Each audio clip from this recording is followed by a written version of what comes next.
Hey guys, been wanting to make a video on this for a little while, and this was going to be a little bit different because I'm actually going to post this on both of my YouTube channels, one of which I don't have any content on, and one of which I've been doing for a while.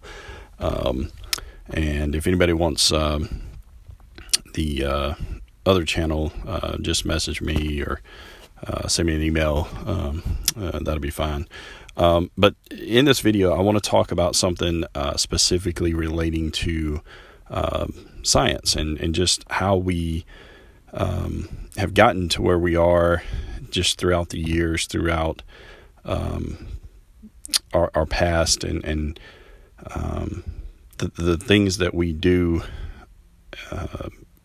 What I thought was normal is questioning science and questioning the things that we do, why we do the things that we do, that kind of thing. And I'm not going to talk about what you may think I'm going to talk about. I'm actually just going to talk about facts from our history and things that have been established throughout the years.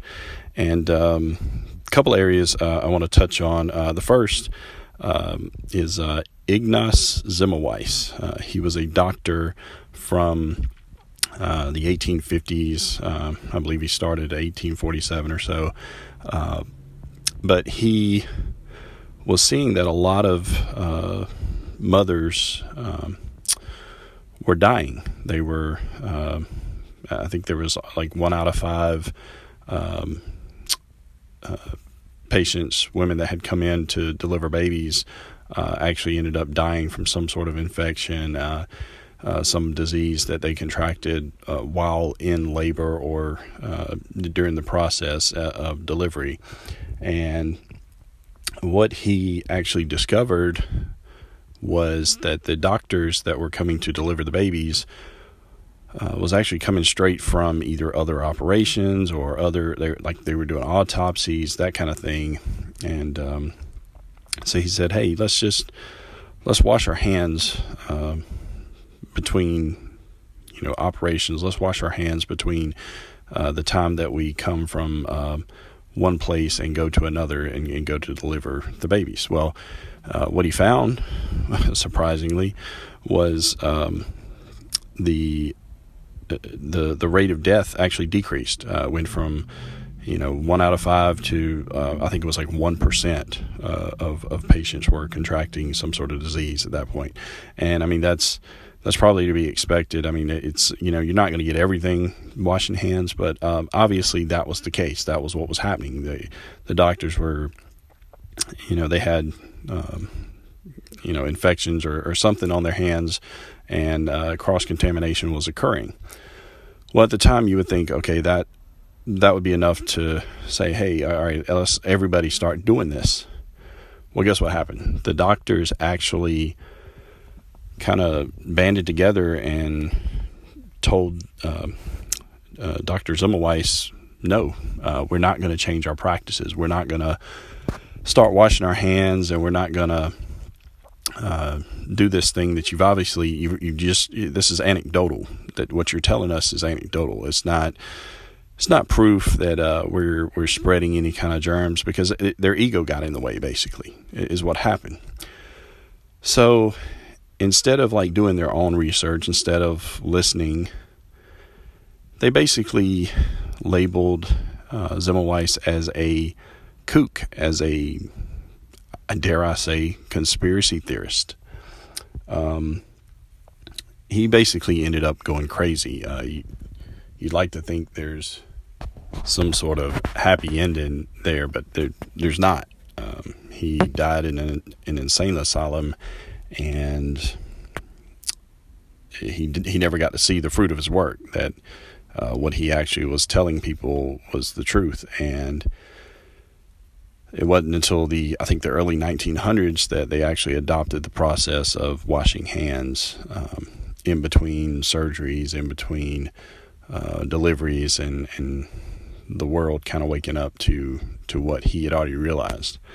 Again, these are just facts. This is facts from history, and And we all know facts don't care about your feelings.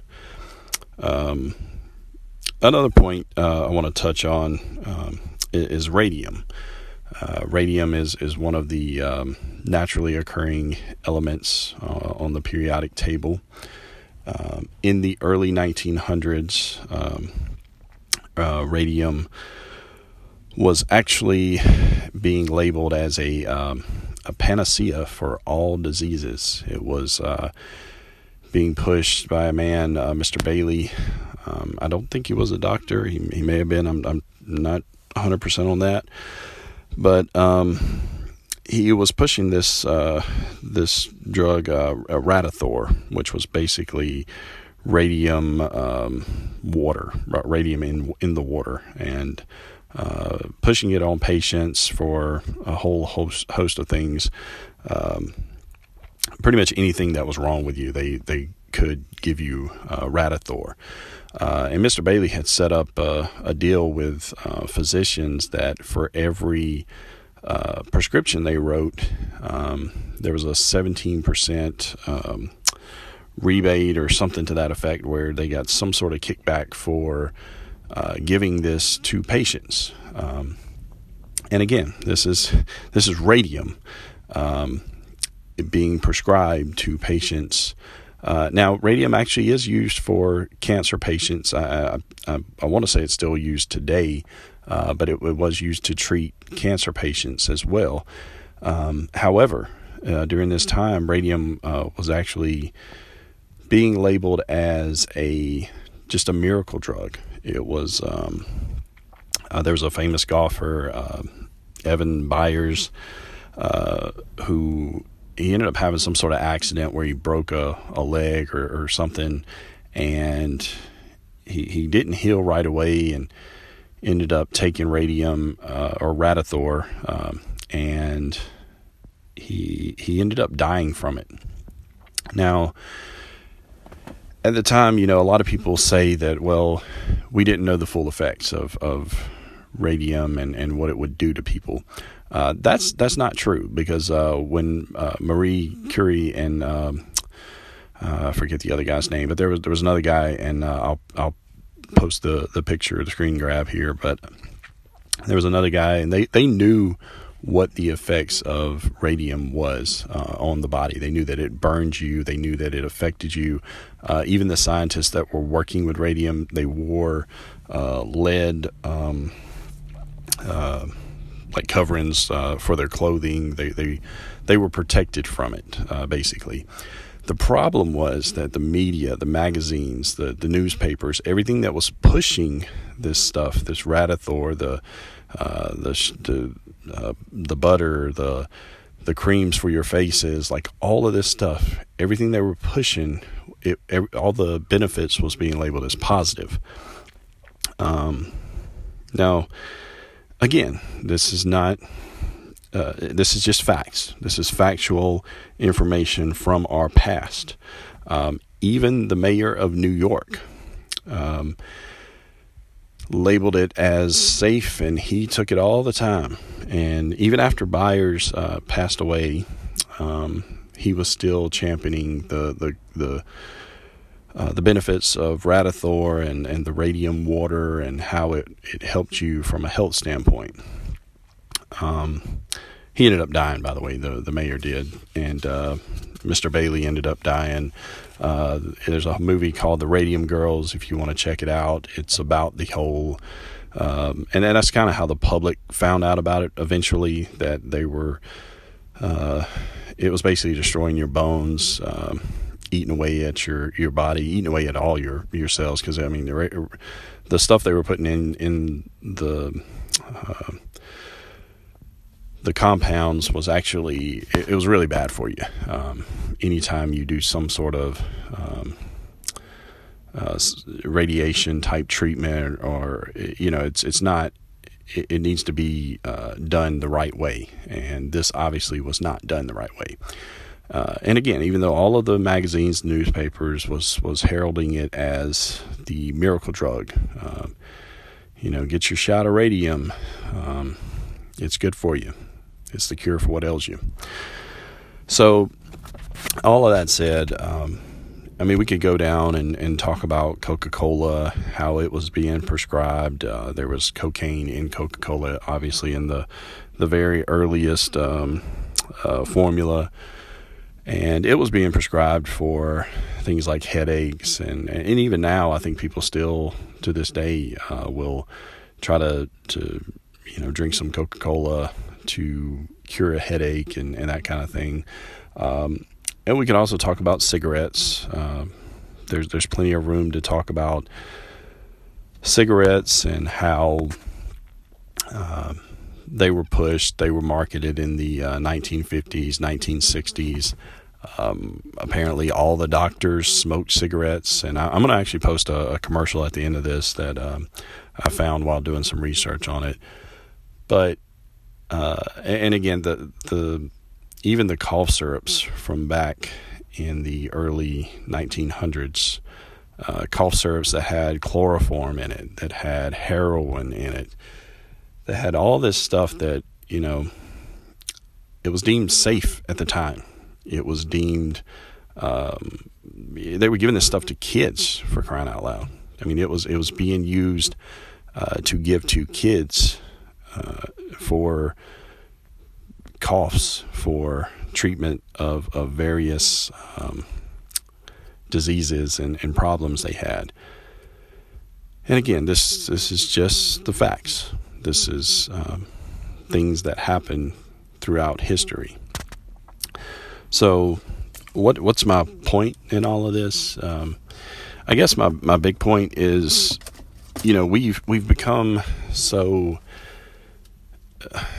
accustomed as a society now to label people a certain way, and even to label people like Mr. Zimmer Weiss or Dr. Zimmer Weiss as a conspiracy theorist kook, so he could go crazy in an asylum because he chose to speak out against what the mainstream doctors were saying and what they were telling him. That should have never happened. What should have happened is if a doctor or someone does voice a concern or does voice some sort of opposing argument, they should be heard. They should be that point should be discussed. I mean, these people, they're doctors for a reason. They're doctors of 20 years, 30 years. The doctors in the 1850s, they chose to silence this man, to tell him, no, we're not going to allow you to get on social media and say things, or we're not going to allow you to, gather together and, report on what you're finding, about people washing their hands. We're not going to allow those things to come out because of our ego, because of who we are. We're the real doctors. We're the ones that's been doing this way for years. Even the radium, if they had allowed the people that knew about radium and the effects, if they had allowed the guy working on it that had burned his hand, basically cut off his finger. He cut off his finger to keep the radiation poisoning from getting to him. But you've got people rubbing this stuff on their face, drinking it daily, like taking it in, thinking it's a miracle cure because it's being pushed. And you got doctors prescribing it and getting a 17% rebate back. I mean, I could say a lot, and I'm not going to say it because I'll get banned by the algorithm, but the parallels are there, and history has always repeated itself, guys. That's the scary part.